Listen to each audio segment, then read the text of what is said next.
Hello, everyone. It's your boy B3 and Pip the dog. Say hi, Pip. Pip. She don't wanna.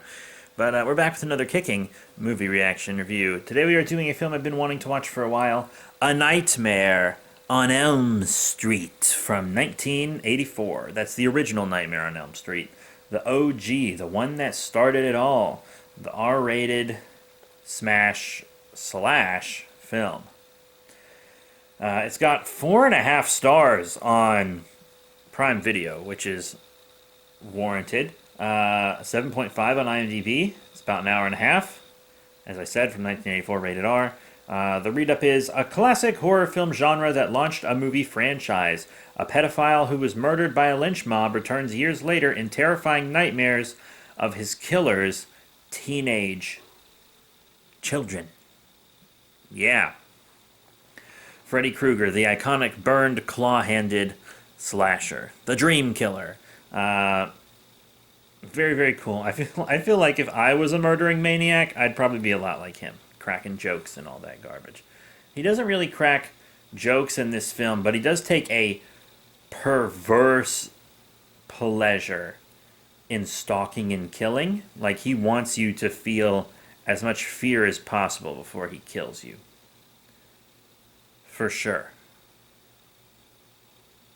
Um, it's it's quite good.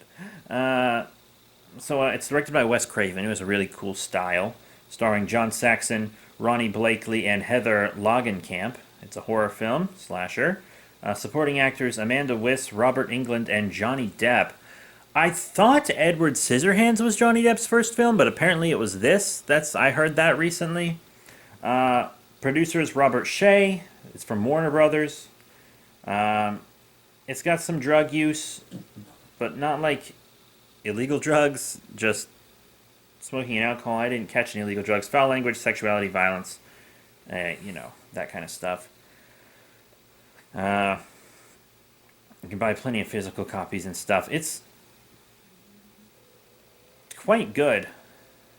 It's quite good. This was actually my first time watching it, believe it or not. I've said in many recent videos that I haven't been into slashers, but I'm trying to get into them. The first slasher I ever watched all the way through was Child's Play, and I thought it was just okay. You can check out my review of that. I go in kind of deep into that movie because I had a big 80s buff with me when I reviewed that. I actually reviewed that with someone with me. But I've been trying to get more and more into them. And A Nightmare on Elm Street really stands out because of just how hard Freddy is to defeat.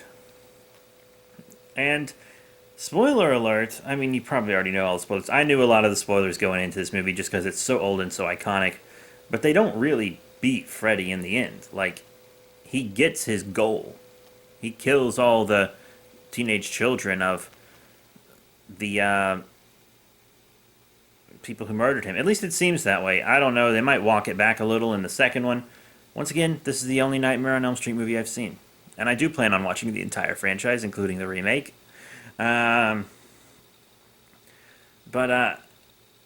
the effects are all good except one. We'll get to that. But the effects are all pretty good. You know, I'm a practical effect junkie, and this movie was very practical indeed. 80s films usually are, because they didn't have the computer technology yet.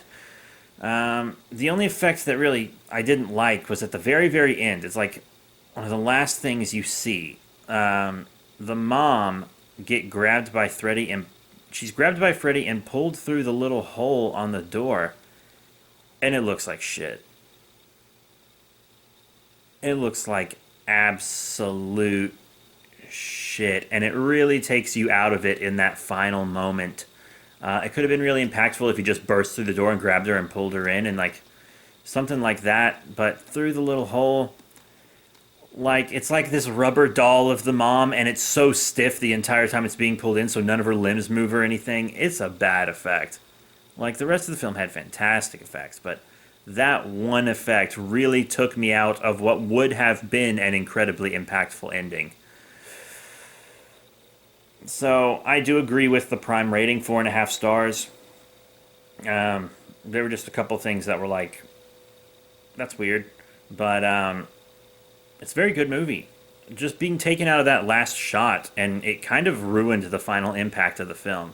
That one little thing deserves taking off half a star because, like, it was very impactful in the wrong way. Like, it reduced the impact it was supposed to have. But I did like the Freddy car coming to life and taking them away. I'm looking forward to some more creative kills and banter in the future.